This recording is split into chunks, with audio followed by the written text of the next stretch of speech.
35వ సంకీర్తన. చక్కటి మాటలు ఆజ్ఞకు మనం లోబడాలని, ఆజ్ఞ ప్రకారంగా మనం ముందుకు వెళ్ళాలని దేవుని యొక్క వాక్యం ద్వారా దేవుడు మనతో కొన్ని విషయాలు మాట్లాడాడు. కొన్ని విషయాలను పరిశుద్ధ గ్రంథం నుంచి మనం చూద్దాం. 35వ సంకీర్తన దేవుడు వెళ్ళారు. 2వ వచనాన్ని మనం చూస్తే, 2వ వచనాన్ని చూస్తే పైన దావీదు రాసినటువంటి కీర్తన రాయబడింది. 34 కీర్తనలోకి వచ్చేటప్పుడు కూడా దావీదు ఎందుకు ఈ కీర్తన రాయవలసి వచ్చిందో కూడా మనం చూడగలుగుతున్నాం. అక్కడ అంటే దావీదు అబీమెలెకు ఎదుట వెర్రివాని, అంటే పరిస్థితులు అనుకూలంగా లేనప్పుడు ఏ రకంగా ప్రవర్తించాల్సి వచ్చింది అంటూ మాట్లాడుకుంటూ వస్తూ 35వ వచనానికి వచ్చేటప్పుడు కూడా దాన్ని కంటిన్యూ చేస్తూ 2వ వచనానికి వచ్చేటప్పుడు అక్కడ కీడును డాలును పట్టుకుని నా సహాయమునకై లేచి నిలువుము అని మాట్లాడతారు. తర్వాత కీర్తన 35:23వ వచనానికి వచ్చేటప్పటికి నా దేవా నా ప్రభువా నా పక్షున్న వ్యాజ్యమాటకు లెమ్ము అని అంటున్నాడు. అంటే ఇక్కడ మనం చూడగలుగుతున్నటువంటి మాటలు ఏంటంటే, దావీదు ఒక కష్ట సమయంలో ఉన్నాడు. దావీదు ఒక సమస్యల మధ్య ఉంటూ ఉన్నాడు.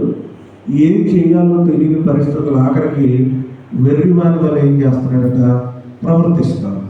అంటే తన పరిస్థితులన్నీ కూడా ఎదుటివారికి బలహీనుడుగాను, అమాయకుడుగాను, వెర్రివాడుగాను, పిచ్చివాడుగా మాట చెప్పాలంటే. వెర్రివాళ్ళు అంటే ఎవరంటే మామూలుగా మనం మైండ్ అప్సెట్ అంటే మెంటల్ స్టెబిలిటీ అంటే మానసిక సామర్థ్యం సరిగ్గా లేనటువంటి వారిని మానసికంగా బలహీనమైన పరిస్థితుల్లో నటిస్తూ ఉన్న సందర్భాల్లో కూడా దేవుని ప్రేరేపణ చేత దేవుని మీద విశ్వాసం ఉంచి ఆయన ఏమన్నాడంటే, నా పక్షాన దేవుడు నిలబడాలి అని చెప్తున్నాడు. నా పక్షాన దేవుడు నిలబడాలి. చూడండి ఎంత చక్కగా చెప్తున్నాడు 2వ వచనంలో, నాకు నా సహాయమునకై ఏం చేయాలి, నువ్వు లెగాలి ప్రభువా, లేచి నువ్వు ఉండాలంటున్నావు. ఉంటూ అంటాడు కేడమును డాలును, అంటే అవి కూడా నువ్వు పట్టుకుని నా పక్షాన్ని నువ్వు ఏం చేయాలి, యుద్ధం చేయాలి, ఫైట్ చేయాలి అని అంటున్నాడు. చూడండి శత్రువులు అంటే ఎలాగో అని అంటే కొన్నిసార్లు కొంతమంది ఏంటంటే శత్రుత్వం అంటే బహిరంగంగా కనబడే కొన్ని ఉంటాయి. బహిరంగంగా పలానా వ్యక్తి నాకు ఆపోజిట్, పలానా వ్యక్తి ఉద్యోగంలో ఇబ్బంది పెడతా ఉన్నాడు, లేకపోతే పలానా పరిస్థితుల్లో నాకు ఎదురొస్తున్నాడు అని మనకు కొన్ని ఉంటాయి. కొన్ని ఏంటంటే కనబడనటువంటి శత్రువులు. మన శరీరమే మనకు ఒకసారి ఆపోజిట్ అయిపోద్ది. మన కుటుంబంలో వ్యక్తులు కొన్నిసార్లు అయిపోతూ ఉంటాయి. ఆర్థిక పరిస్థితులు కొన్నిసార్లు ఆపోజిట్ అయిపోతూ ఉంటాయి. కొన్ని పరిస్థితులు మనకి ఇబ్బందికరంగా ఉంటాయి. శత్రువు అంటే ఒక మనిషే కాకపోవచ్చు. పరిస్థితులు మనకు అనుకూలంగా లేకపోవడం, పరిస్థితులు మనకి వ్యతిరేకంగా ఉండడం కూడా అవన్నీ శత్రువులతో మనం కూడినటువంటి సందర్భాలుగా మనం చూడగలుగుతాం.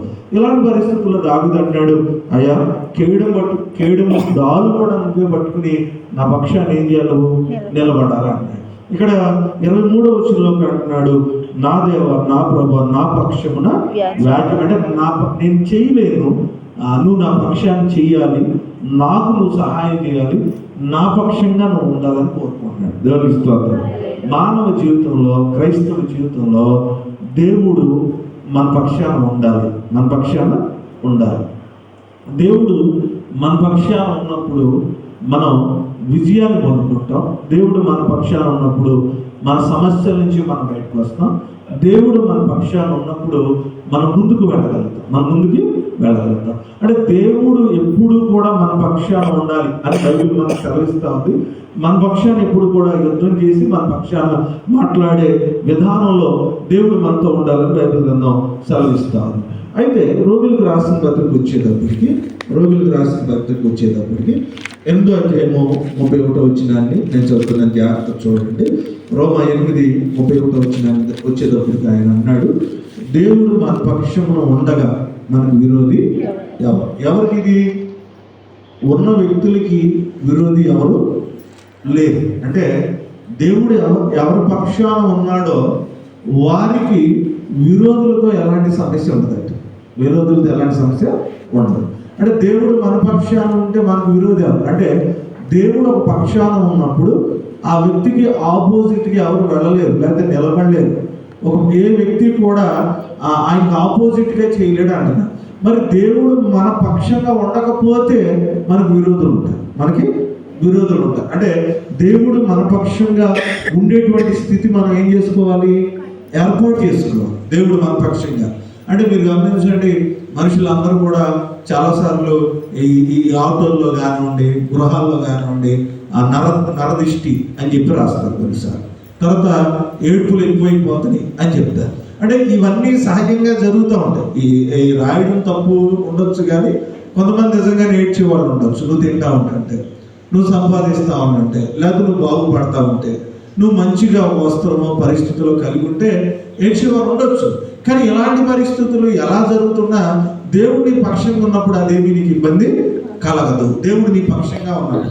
దేవుడు పక్షంగా కలగకపోతే ఏముంటుంది? మనకి విరోధులు అవుతారు. మన శరీరం సహకరించుకోవచ్చు, మన కుటుంబంలో వ్యక్తులు సహకరించుకోవచ్చు, మన ఆరోగ్యం సహకరించుకోవచ్చు, మన ఆర్థిక పరిస్థితులు సహకరించుకోవచ్చు. మనం ఏం చేస్తున్నా కూడా దానికి సరైనటువంటి ప్రతిఫలం కలగకపోవచ్చు కొన్నిసార్లు. అందుకే దేవుడు మన పక్షంగా ఉంచుకోవాలి. మన పక్షంగా ఉండే విధంగా మనం ఏం చేయాలంటే ప్రయత్నం చేసుకోవాలి. మన పక్షంగా ఉండేటప్పుడు ఎప్పటికప్పుడు దేవుడితో ఏం చేయాలంటే మనం దేవుడితో సహవాసం మనం కలిగి ఉండాలి అని బైబిల్ మనకి చాలా స్పష్టంగా తెలియజేస్తుంది. దేవుడు మన పక్షంగా ఉంటే మనకి విరోధి ఎవరు లేదు. అంటే దేవుడు మన పక్షంగా ఉండేటువంటి పరిస్థితుల్లో ఆత్మీయ జీవితంలో, ప్రార్థనా జీవితంలో మనం కలిగి జీవించాలి అని బైబిల్ మనకి సెలవిస్తారు. చిన్న ఉపమానాన్ని బైబిల్ నుంచి మనం చాలాసార్లు చూస్తే యాకోబు జీవితంలో మనం గమనించినప్పుడు తన అన్న విరోధిగా మార్చబడ్డాడు. తన అన్న విరోధిగా మార్చబడ్డానికి కారణం ఏంటి అని అంటే, ఆ సమయంలో దేవుడు తన పక్షంగా ఉంచుకునే స్థితిలో యాకోబు ఏం చేయలేదు? ప్రవర్తించాడు. ఎందుకు తన అన్న విరోధం అయ్యాడు చెప్పండి? తన అన్నను ఏం చేశాడు? మోసం చేశాడు. మోసం చేయడం వల్ల తన ప్రాణమును కాపాడుకునేటువంటి సందర్భాలు ఏమైపోయాడు? పారిపోయాడు. మరలా తన అన్న మరలా చంపడానికి వస్తా ఉన్నాడు. కానీ దేవుడు ఈసారి ప్రభు నా పక్షాన ఉండాలని ఏం చేసి యాకోబు ఏం చేస్తున్నాడు? కోరుకుంటున్నాడు. ఇప్పుడు ఏశావుకి అగైనెస్ట్ గా కానీ దేవునికి వ్యతిరేకంగా కానీ యాకోబు ఏం చేయట్లేదు? ప్రవర్తించట్లేదు. దేవుడు నా పక్షాన ఉండేది ఏం చేసుకున్నాడు? ప్రార్థన చేస్తా ఉన్నాడు. యాకోబు ఏశావు చూడండి, చంపుదామనే వచ్చాడు. ఏశావు యాకోబుని కలుసుకునే అంతవరకు కూడా విరోధ స్వభావంతోనే వచ్చాడు. కానీ వచ్చేటప్పటికి యాకోబు పక్షానికి ఎవరున్నారు? దేవుడు ఉన్నాడు. కాబట్టి ఏశావు యాకోబుకి విరోధిగా లేడు. కన్నీళ్లు పెట్టుకుని ఏడవడం ప్రారంభించాడు. అంటే మానవ జీవితంలో మనం మన పరిస్థితులు దేవునికి వ్యతిరేకంగా జీవిస్తే కొంతమంది మనకి ఏమైపోతారు? విరోధులు అయిపోతారు. కొంతమంది మనకి విరోధులు అయిపోతూ ఉంటారు. మనం ఎప్పుడైతే దేవుడు మన పక్షాన ఉంటాడో ఆయన అంటాడు, నీ శత్రువుని కూడా దేవుడు ఏం చేస్తాడు? మిత్రుడు చేస్తాడు అంటాడు. దేవుడు మిత్రుడు చేస్తాడు అని బైబిల్ గ్రంథం చూడండి. మళ్ళీ మీకు ఒక మాట చెప్తాను. చాలాసార్లు కొంతమంది ఏంటంటే ఏమైనా నిందలు వచ్చినాయి అనుకోండి, ఏమైనా చెప్తూ ఉంటారు. కొన్నిసార్లు ఏమైనా శోధనలు వచ్చినాయి అనుకోండి, యేసుక్రీస్తుకి కొన్ని శోధనలు వచ్చినాయి అంటారు. అంటే దేవునికి రావడం వేరు, దేవునికి రావడం వేరు.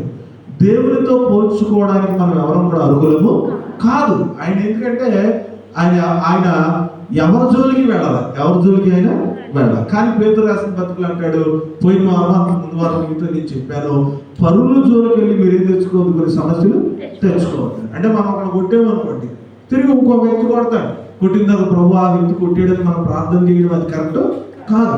ఒక వ్యక్తిని మనం తిట్టామనుకోండి, ఇంకొక వ్యక్తి మనం ఇంకో 10 మాటలు తిడతాడు. 10 మాటలు తిట్టిన తర్వాత అయ్యా ఆ వ్యక్తి నన్ను తిడుతున్నాడు అని అంటే మనం కొన్నిసార్లు మన వ్యక్తిగతంగా దేవునికి విరోధంగా ప్రవర్తించి కొంతమంది విరోధులను మనం తయారు చేసుకుంటాం. అందుకే అంటాడు, దేవుడు నీకు నీ పక్షాన ఉండాలంటే నువ్వు దేవునికి విరోధంగా ప్రవర్తించకూడదు అంటాడు. నువ్వు దేవునికి విరోధంగా ప్రవర్తించు. దేవునికి నువ్వు విరోధంగా ప్రవర్తించినప్పుడు నీకు అసలు విరోధం వ్యక్తే లేడు. నీకు విరోధమైన వ్యక్తే లేడు. ఒకవేళ విరోధకరమైనటువంటి అనేటువంటి వ్యక్తి ఉన్నా కూడా బైబిల్ సెలవిస్తుంది. కీర్తనలు 118వ సంకీర్తనలో చూస్తే 6వ వచనంలో చూస్తే దేవుడు నా పక్షమున ఉండగా నేనేం చేయను? యెహోవా నా పక్షమున ఉన్నాడు. దేవునికి స్తోత్రం. ఎంత చక్కని మాట అండి. యెహోవా నా పక్షాన్ని ఏమన్నాడు? ఉన్నాడు. కాబట్టి నేను భయపడాల్సిన అవసరం నాకు లేదు. అంటే చూడండి, చిన్న చిన్న విషయాలు కూడా క్రైస్తవ జీవితంలో మనం ఎక్కువగా ఏం చేస్తూ ఉంటాం? భయపడతాం. ఏం చేస్తూ ఉంటాం? భయపడతాం. కొన్నిసార్లు ఏంటంటే నీడను చూసి కూడా భయపడుతుంది సార్. ఏం చూసేది? నీడను చూసి కూడా భయపడతాం. గాలిని చూసి కూడా కొన్నిసార్లు ఏం చేస్తాం? మనం భయపడతా ఉంటాం. మనం ఎవరు భయపడతారు? చూడండి, కొంతమంది ఎదురుస్తే భయపడతారు. కొంతమంది ఎందుకు భయపడతారంటే నా పక్షాన్ని దేవుడు ఉన్నాడని వాళ్ళకి ఏం లేదు, నమ్మకం లేదు. ప్రతి విషయం పిల్లల్ని తీసుకెళ్ళి పబ్లిక్లో చిన్న బిడ్డలు తీసుకెళ్ళి నలుగురిలో తిప్పడానికి కూడా భయం కొంతమందికి. ఏమంటే పిల్లలు అన్నాక ఆయన అంటాడు, ఆదికాండాన్ని మీరు గమనిస్తే ఏమంటాడు? మీరేం చేయాలి? అక్కడ చూడండి, ఆయన అంటాడు మీరు భూమిని స్వతంత్రించుకోండి, నింపండి, మీరు అన్ని చోట్ల చూడండి, మీరు వెళ్ళండి అనేటువంటి మాట చెప్తూ ఆదికాండంలో ఒక చక్కని మాట మన గురించి బైబిల్ గ్రంథం చాలా స్పష్టంగా ఉంది. ఆదికాండం దేవుని బిడ్డలారా, మొదటి అధ్యాయము 28వ వచనం. దేవుడు మానవులను ఆశీర్వదించి ఎట్లనగా మీరు ఫలించి అభివృద్ధి పొంది విస్తరించండి. చూడండి, భూమిని నింపాలంట. మనం ఏం చేయాలంట? విస్తరించాలన్నాడు. అంటే దాక్కుని బ్రతకాల్సిన అవసరం ఎవరికి లేదు? మనకు లేదు. పిల్లల్ని పెంచాల్సిన అవసరం లేదు. పిల్లల్ని భయపడుతూ పెంచాల్సినటువంటి అవసరం లేదు. భయపడాలి, దేవునికి అప్పచెప్పాలి మనం. అంతేగాని మనం వ్యక్తిగతంగా మనం ఏదో నమ్మకంతో వెళ్ళవు. మనకి ఎందుకు భయం లేదు? మన పక్షాలు ఎవరున్నారు? దేవుడు ఉన్నాడు. దేవుడు అందుకే అంటాడు, మిమ్మల్ని ముట్టుకుంటే నా కనుగుడ్డును ముట్టుకున్నట్టే అంటాడు. అంటే దేవుడు ఎవరి పక్షాన ఉన్నాడో, దేవుని పక్షంలో దేవుని పక్షంలో ఎవరున్నారో, దేవుని యందు ఎవరైతే భయభక్తులు కలిగి జీవిస్తూ ఉన్నారో ఆ పిల్లలను కానీ ఆ కుటుంబాలను కానీ దేవుడు ఏం చేస్తాడు? ఇశ్రాయేలును కాపాడువాడు కొనకుడు. వస్తనే వార్తలు వస్తనే బాధాకరమే, ప్రార్థన చేస్తున్నాం, కానీ మనం భయపడాల్సిన అవసరం లేదు. ఎందుకు లేదంటే మన కుమార్తెని కానీ కుమారుని కానీ ఎవరు భద్రపరుస్తారు? దేవుడు భద్రపరుస్తారు. దేవుడు భద్రపరచాలి. కాబట్టి మనం ఏం చేయాలంటే మన పక్షాన దేవుడు ఉన్నాడని మొదటిగా మనం ఏం పడకూడదు? భయపడాలి. అంటే దేవుడు మన పక్షాన ఉన్నా మనం భయపడుతున్నాం అంటే మనలో దేవుని మీద ఏమి లేదంటే నమ్మకత్వం లేదు. మనలో ఏం లేదు? నమ్మకత్వం లేదు. చాలా మంది చూడండి ఎంత భయపడతారంటే దేవుడిని ఎరిగిన వారే చాలా రకాలుగా భయపడతారు. ఆ క్రైస్తవ జీవితంలో భయపడకూడదు. ఎందుకు భయపడకూడదు అంటే నా పక్షాన ఎవరున్నారు? దేవుడు ఉన్నాడు. నీ పక్షాన దేవుడు ఉన్నాడు, నీతో దేవుడు ఉన్నాడు అని బైబిల్ మనకి సెలవిస్తారు. ఏబు గ్రంథంలో 16వ అధ్యాయంలో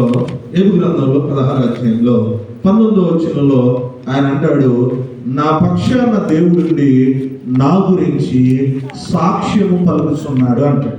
అంటే దేవుడు నా పక్షాన నుండి ఏం చెప్తున్నాడు? ఏంటి సాక్ష్యం అంటే ఏంటి? ఏమంటే నతానియేలుని తీసుకువస్తాం. అప్పుడు నతానియేలు యేసుక్రీస్తు వారి దగ్గర రాబోతున్నాడు. యేసుక్రీస్తు వారు రాబోతున్నప్పుడే నతానియేలు యొక్క క్యారెక్టర్ గురించి, నతానియేలు గురించి ఉన్న మంచి విషయాలు యేసుక్రీస్తు వారు ఆల్రెడీ ఫిలిప్పికి చెప్తా ఉన్నారు. అంటే ఈయన ఎప్పుడు చూడలేదు కదయ్యా నువ్వు, ఈయన నీకు ఎలా తెలుసు, ఈయన గురించి నీకేంటి అని అంటే ఆయన అందుకే మీరు గమనించండి, దేవుడు ఎప్పుడు అంట మనుషులు పైరూపని దేవుడు చూడడు. చాలా మంది సాక్ష్యం చెప్తారు. సాక్ష్యాన్ని నేను తప్పు పట్టను, కానీ వారి గురించి వారు చెప్పుకునే సాక్ష్యం పొరపాటు. ఏంటంటే నేను మంచివాడిని నేను చెప్పుకున్నాను అనుకోండి, అది చాలా పొరపాటు.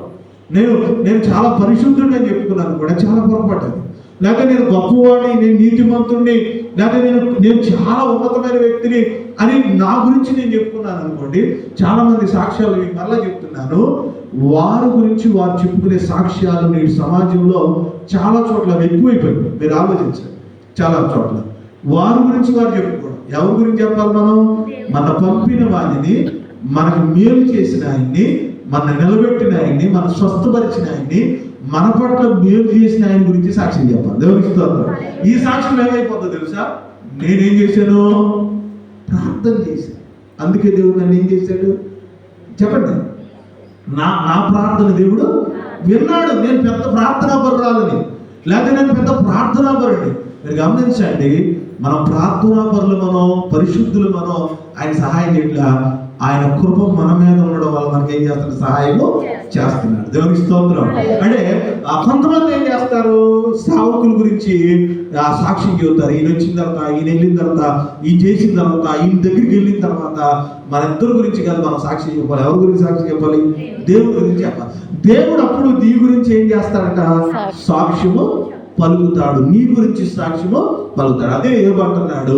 నాకు జరిగిన శ్రమంతటిలో చూడండి, అక్కడ 16:19 ఇప్పుడు నాకు జరిగినటువంటి ప్రతి విషయాల్లో, జరుగుతున్న సంఘటనలో నా గురించి ఎవరు సాక్ష్యం ఇస్తారు? ఏమని ఇచ్చాడు సాక్ష్యం? ఏబు నోటి మాట ద్వారా కూడా ఏం చేయలేదు, పాపము. దేవుడు ఇచ్చాడు సాక్ష్యం. ఏమంటున్నాడు? యెహోవా ఇచ్చును, యెహోవా. కానీ మనం ఎలా ఉంటాం? వీళ్ళు అడుగు పెడితే పోయింది, అడుగు పెడితే పోయింది, అడుగు పెడితే పోయింది. కొన్నిసార్లు ఇక్కడ ఇల్లు, వాళ్ళ పక్కన ఇల్లు కట్టంగానే మాకు సమస్యలు ప్రారంభించబడి, వాళ్ళు ఎత్తు పెంచంగానే సమస్యలు మాకు ప్రారంభించబడి, ఎప్పుడైతే ఈ వస్తువు కొన్నామో అప్పటి నుంచి మాకు సమస్యలు ప్రారంభించబడి. అలా మాట్లాడాలి. యెహోవా ఇచ్చాడు, యెహోవా తీసుకున్నాడు. ఆయన నామానికి ఏం కలగాలి? మహిమ కలగాలి. ఆయన అన్నాడు, నా పక్షాన దేవుడు ఉన్నాడు, నాకు భయం లేదు. ఈ సమస్యల్లో నా పక్షాన దేవుడు ఉన్నాడు కాబట్టి నేను భయపడతలేదు. నా గురించి ఆయన సాక్ష్యం ఇస్తాడు. నేను ఏంటి అనేది నేను చెప్పుకోవడం కాదంటున్నాడు. అంటే క్రైస్తవ జీవితంలో దేవుడు మన గురించి సాక్ష్యం చెప్పే రీతిలో మనం ఉండాలి అని బైబిల్ మనకి. ఏ గురించి దేవుడు ఏమైనా సాక్ష్యం ఇచ్చాడు తెలుసా? ఆయన అంటాడు సాతానుతో, నా కుమారుడైన ఏబు గురించి నువ్వు తెలుసు కదా, నీకు తెలుసు కదా. దేవుడే సాక్ష్యం ఇచ్చాడు. నా కుమారుడు ఎలా ఉంటాడో నీకు తెలుసు కదా. ఏ గురించి సాతాను ఏమిస్తుంది? రాంగ్ సాక్ష్యం ఇస్తుంది. నీ గురించి కూడా కొంతమంది రాంగ్ ఇన్ఫర్మేషన్, అంటే వ్యతిరేకమైనదా. ఏమని చెప్తే, ఊరికినే బాగున్నాడు, నీతో ఏమి ఇచ్చావు? అన్నీ కూడా నువ్వు ఇచ్చావు, అందుకే బాగున్నాడు. నువ్వు ఇవ్వకపోతే ఆయన క్యారెక్టర్ వేరే అన్నాడు. కానీ దేవునికి తెలుసు, ఆయన ఇచ్చినా ఇవ్వకపోయినా ఎలా చేస్తాడు ఎవరికి తెలుసు? దేవునికి తెలుసు. ఆయన అన్నాడు నువ్వు ఇచ్చాడు కానీ. కొంతమంది ఏంటంటే అపార్థం చేసుకునే వ్యక్తులు ఉంటారు, అనుమానించేటువంటి వ్యక్తులు కొంతమంది ఉంటారు. ఎవరు ఎలా జీవిస్తున్నా దేవుడు నీ గురించి ఏమిస్తాడంటే సాక్ష్యము ఇస్తాడు. నా కుమారుడైన ఏబు గురించి నువ్వు విన్నావంటే, నేను విన్నాను అంటాడు. అతను ఒప్పుకోవట్లా, కానీ దేవుడు మన గురించి ఏమిస్తాడు? సాక్ష్యం ఇస్తాడు. ఎప్పుడు ఇస్తాడంటే ఆయన పక్షాన నువ్వు ఉన్నప్పుడు, ఆయన నీ పక్షాన ఉండడానికి ఏమిస్తాడు? సాక్ష్యము ఇస్తాడు. సాధిస్తుంది. అందుకే అన్నాడు, అయ్యా నా పక్షాన నిలబడి నాకు సహాయము చేయి. ఏమిటి? దావీదు జీవితంలో కూడా దావీదు పక్షాన్ని ఇప్పుడు కూడా దేవుడు ఉన్నాడు. ఎందుకు ఉన్నాడంటే దావీదు దేవుని ఎప్పుడు కూడా విరోధిని చేసుకోవాలి. అందుకే చూడండి 51వ సంకీర్తన అంటాడు, నీ సన్నిధి నుంచి నన్ను త్రోసివేయు. అంటే ఒకవేళ దేవుడు నాకు దూరం అయిపోతాడు, చేసిన పొరపాటును బట్టి నేను ఏమన్నా దూరపరచుకుంటానేమన్న ఆలోచనతో నువ్వు నీ నుంచి నన్ను దూరం చేయొద్దు అంటాడు. దీంట్లో చూస్తూ ఉన్నప్పుడు కొన్ని మాటలు మనం చూద్దాం. బైబిల్ గ్రంథంలో దేవుడు మన పక్షాన ఉన్నప్పుడు మనకేం చేస్తాడంటే, యెషయా గ్రంథం 26వ అధ్యాయం, దేవుని బిడ్డలారా 12వ వచనం. యెషయా గ్రంథం 26వ అధ్యాయము 12వ వచనం. యెహోవా నీవు మాకు సమాధానం స్థిరపరచుదువు, నిజముగా నీవు మా పక్షమున నుండి మా పనులన్నిటిని సఫలపరచుదువు. చూడండి, దేవుడు మన పక్షాన ఉన్నప్పుడు మన పనులు జరుగుతాయి. పని అంటే ఏంటంటే, అబ్రహాము తన కుమారుడైనటువంటి ఇస్సాకు కోసం ఒక పని అప్పగించాడు. ఎలియాజరు తన పెద్ద దాసుడైన వ్యక్తి ఏం చేయాలి? సంబంధాన్ని కుదుర్చుకొని నువ్వేం తీసుకురావు? కోడలు నువ్వు తీసుకురావాలి. ఇది పనే. ఆయన అంటాడు సామెతల గ్రంథంలో, నీ పనుల భారము యెహోవా మీద మోపు. అంటే మన పని అంతా కూడా దేవుడి మీద మనం మోపాలి. దేవుడు పని ఎప్పుడు చేస్తాడు అని అంటే, దేవుని పక్షముగా, దేవుడు మన పక్షంగా ఉన్నప్పుడు మన పనులన్నీ జరిగిపోతూ ఉంటాయి. దేవుడు మన పక్షంగా లేనప్పుడు మనం అంటాం, ఏ పని కలిసి రావట్లేదండి అంటాం. మనకే పని కలిసి, నాకు ఏ పని కలిసి రావట్లేదంటే మనకు అర్థం కావాలి, మన పక్షాన ఆయన మిస్ అయ్యాడు, ఆయన దూరం అయిపోయాడు, ఆయన మన పక్షాన లేకపోవడం వల్ల మన పనులు ఆలస్యమో, ఆటంకమో, ఇబ్బందో, వ్యతిరేకమో జరుగుతుందని మనం గ్రహించాలి. అందుకే అంటాడు, నీవు చేయున్నదంతా కూడా ఏమైంది, ఏ పని అన్నది, వివాహం చేయి, ఇల్లు కట్టు, లేకపోతే ఉద్యోగ ప్రయత్నం చేయి, లేకపోతే చదువుకో, లేకపోతే ఏ ప్రయత్నమైనా చేయి. ఎందుకు అతడు చేయడంతా సఫలమైంది అని అంటే, అతని ముందు దేవుడు ఏం చేస్తున్న మార్గాలు సరళము చేస్తాడు. దేవుడు మార్గాలు సరళం చేస్తూ ఉంటాడు. ఆటంకంగా ఉన్న ప్రతి అడ్డుబండను కూడా దేవుడు తీసివేస్తాడు. దేవుడు మన పక్షాన్ని ఉంటే మన పనులు ఆగవు, మన పనులు ముందుకు వెళ్తాయి. అంటే కొన్ని పనులు మనం ఆపేస్తాం, కొన్ని పనులు ఆగిపోవడం వల్ల మనం బాధపడతాం, కొన్ని పనులు జరగట్లేదని మనం ఇబ్బంది పడుతూ ఉంటాం. అని అంటున్నాడు, దేవుడు మన పక్షం ఉన్నప్పుడు మన పనులన్నిటినీ కూడా దేవుడు ఏం చేస్తాడు, సఫలము చేస్తాడు. అయితే దేవుడి దగ్గరికి వచ్చిందంట, నా పనులన్నీ కూడా ఏం చేయాలి ప్రభు, నువ్వు సఫలం చేయాలి, నా పక్షాన ఉండాలి, నా పక్షాన ఉండాలి, నా పని జరిగించాలయ్యా.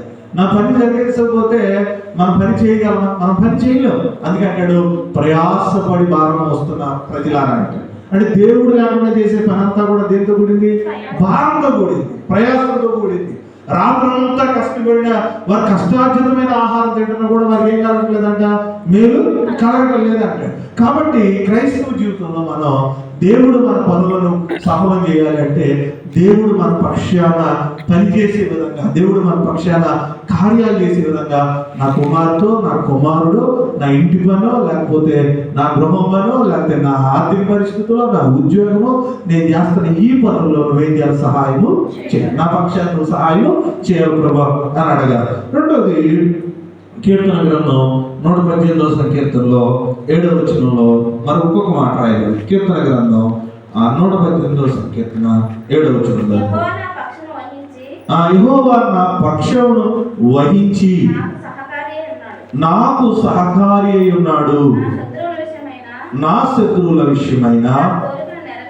చూడండి ఎంత చక్కగా 118వ సంకీర్తన 7వ వచనం అన్నాడు, యెహోవా నా పక్షమున వహించి. అంటే మీరు చూడండి, చిన్న విషయం చూడండి, మీరు యాకోబు దేవుడు చెప్పిన వాగ్దానాన్ని బట్టి, దేవుడి అల్లమన్న విధానాన్ని బట్టి మాట్లాడుకుంటూ వచ్చేస్తాడు, వెళ్ళిపోతాడు, తన భార్య బిడ్డలు తీసుకుని వచ్చేస్తా ఉన్నప్పుడు యాకోబు దగ్గరికి వచ్చేటప్పటికే యాకోబు పక్షాన లాభాలతో ఎవరో ఒకరు మాట్లాడారు. ఎవరు మాట్లాడారు? దేవుడు మాట్లాడారు. ఏంటి లాభాలు వచ్చేస్తా ఉందంటే, యాకోబుకి ఇంకా లాభాలు వస్తున్నాడన్న సంగతి కూడా యాకోబుకి ఏం లేదు, తెలియదు. కానీ లాభంతో దేవుడు ఆ యాకోబు పక్షాన నిలబడి ఆ రాత్రి అంటాడు, అయ్యా నువ్వు అతనితో మంచిగా చెడుగానే నువ్వు మాట్లాడు, చాలా జాగ్రత్తగా, అంటే తప్పుగా ఏమీ మాట్లాడదు. ఎవరి పక్షాన మాట్లాడుతున్నాడు? యాకోబు పక్షాన. అంటే నీ పక్షాన కొంతమంది ఏం చేస్తారంటే, నా పక్షాన కొంతమంది అంటారు, నా పక్షాన ఎవరో నాకు సహాయం చేయట్లేదంట. చాలా పొరపాటు. మీరు ఎందుకు అని అంటే, మీరు ఆలోచించండి, ప్రతి వ్యక్తికి దేవుడు ఏదో విధంగా ఏం చేస్తాడు, సహాయాన్ని పంపిస్తాడు. నీ పక్షాన మాట్లాడేవారిని నిలబెడతాడు, నీ పక్షాన పోరాడేవారిని నిలబెడతాడు, నీ పక్షాన ఆయనే పోరాడతాడు. మనం పోరాడతాడు అని అంటే మనం ఆయన పక్షాన మనం ఉండాలి, ఆయన పక్షాన మనం ఉండాలి. మన పక్షాన దేవుని మనం ఉంచుకుంటేనే మన పక్షాన తిరిగి దేవుడు వెళ్ళాలి. అందుకే చూడండి, ఆయన అన్నాడు 118 7 అన్నాడు, యెహోవా నా పక్షము వహించి నాకు సహకారి అయి ఉన్నాడు, నా శత్రువుల విషయమై నా కోరిక నెరవేరుట నేను కిందకు వచ్చేటప్పుడు అంటాడు, మనుషులను అంటే దేవుడు ఎప్పుడు సహకారిగా ఉంటాడు అని అంటే, మీరు గమనించండి, దేవుని మీద మనం ఆధారపడినప్పుడు మన పక్షాన దేవుడు ఏం చేస్తాడు, కార్యము చేస్తాడు. మన పక్షాన దేవుడు ముందుగానే మాట్లాడతాడు. మీరు చూడండి, ఎరికో పట్టణానికి వీళ్ళు వెళ్ళారు, కానీ ఆల్రెడీ వీళ్ళని చేర్చుకోవడానికి ఎవరిని ఏర్పాటు చేశాడు? రాహాబుని ఏర్పాటు చేసుకున్నాడు. రాహాబుని చేర్చుకోవడానికి ఎవరిని ఏర్పాటు చేశాడు? వేగుల వారిని ఏర్పాటు చేశాడు. దేవుడు ప్రణాళిక ఎప్పుడు కూడా చూడండి, ఏలియాని మీరు గమనిస్తే వెధవరాల ఇంటిని దేవుడు సిద్ధం చేశాడు ఏలియా కోసం. మళ్ళా యదవరాల కోసం ఎవరిని సిద్ధం చేశాడు? ఏలి. అంటే ఈయన వల్ల వారు దీవించబడ్డారు, వారి వల్ల ఎవరు దీవించబడ్డారు? ఏంది అంటే దేవుడు ఎవరి పక్షాన ఏం చేయాలో ఆయన అంటాడు, జగత్తు పునాది వేయబడక ముందే మీకోసం నేను ప్రణాళిక సిద్ధము చేశాను. అంటే దేవుడు మన సహకార్యే మనకు ఏం చేస్తాడు? సహాయము చేస్తాడు అని అంటాడు. ఇంకొక మాట చూసేసి ముందుకు వెళ్దాం. నిర్గమకాండంలో ఒక మాట రాయబడింది, అది చదివేసి మనం ఇంకా 14వ అధ్యాయము 14వ వచనంలో ఇప్పుడు స్పష్టంగా నీకు నాకు అర్థం కావాల్సిన ఒక్క వచనం క్రైస్తవంలో ఇది మనం నేర్చుకోవాలి. ఇది మనకి చాలా అవసరమైంది. అక్కడ ఏమో రాయబడింది చూడండి. అమ్మా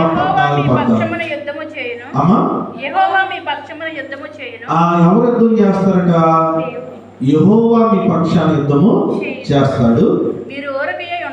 యుద్ధం చేయాల్సింది మీరు కాదు. ఏమంటే యుద్ధం చేయాల్సింది మీరు కాదు. పగ తీర్చుకోవాల్సింది మీరు కాదు. పోరాడాల్సింది మీరు కాదు. యుద్ధం చేసేది ఎవరు? దేవుడు.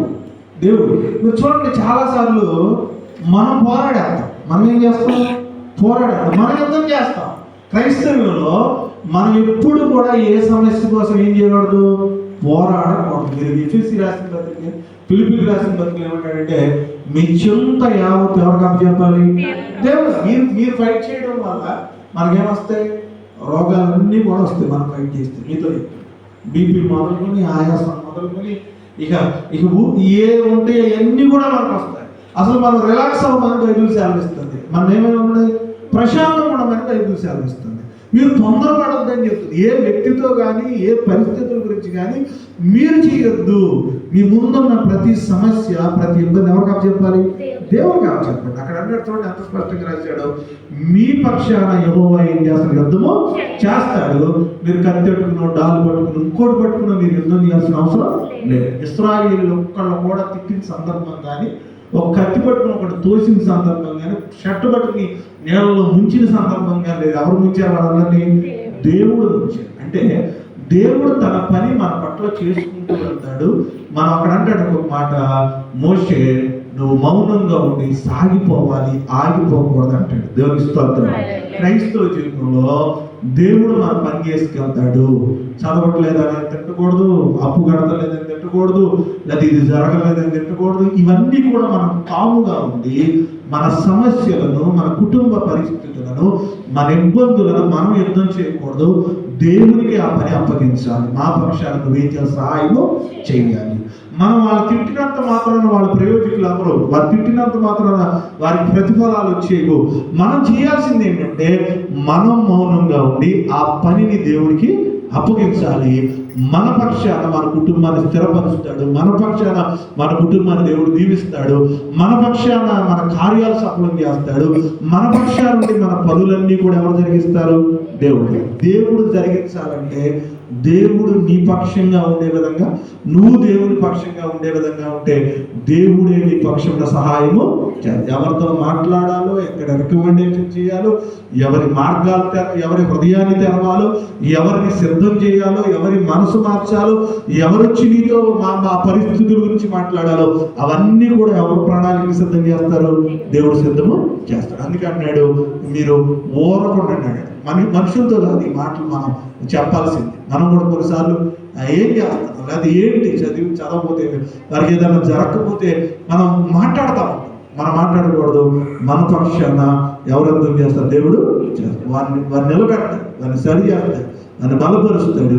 కాబట్టి మనము దేవుని పక్షంగా ఉంటూ, దేవుడు మన పక్షంగా ఉంటూ, దేవుడి సహాయాన్ని పొందుకుంటూ ముందుకెళ్దాం. ఈ కొద్ది మాటలు దేవుడు మన ఎన్నికల్లో ఫలించి ఆశీర్వదించున్నాం. తల ఉంచుకుందాం, కళ్ళు మూసుకుందాం.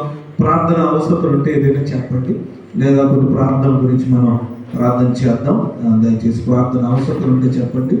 చాలామంది దేవుడు మనల్ని ట్రాన్స్ఫర్ నిమిత్తం కొన్ని పరిస్థితుల నిమిత్తం వెళ్ళారు. సంఘాన్ని ఎప్పటికప్పుడు అడుగుతూ ఉన్నారు, ప్రార్థన చేయమని చెప్తున్నారు. వారి కోసం కూడా మన ప్రార్థన జ్ఞాపకం చేసుకుందాం. దేవుని వెళ్ళారా, వర్షాలు ఎక్కువగా ఉంటున్నాయని వైజాగ్, అదేవిధంగా అల్లూరి సీతారామరాజు ఈ జిల్లాల్లో కొన్ని చోట్ల స్కూళ్ళకు కూడా సెలవు ఇవ్వడం జరిగింది. వాతావరణ పరిస్థితులు, వర్షాలు పడడం మంచిదే, కానీ అతి భారీ వర్షాల వల్ల పంట నష్టము లేకపోతే ఇబ్బందికర ప్రాణ నష్టము జరగకుండా దేవుడు సహాయం చేసేలాగా ప్రార్థనలో జ్ఞాపకం చేసుకుందాం, తలలో ఉంచుకుందాం. దేవుని బిడ్డలారా కళ్ళు మూసుకుందాం. దయచేసి ప్రార్థనలో ఏకీభవించండి. దయచేసి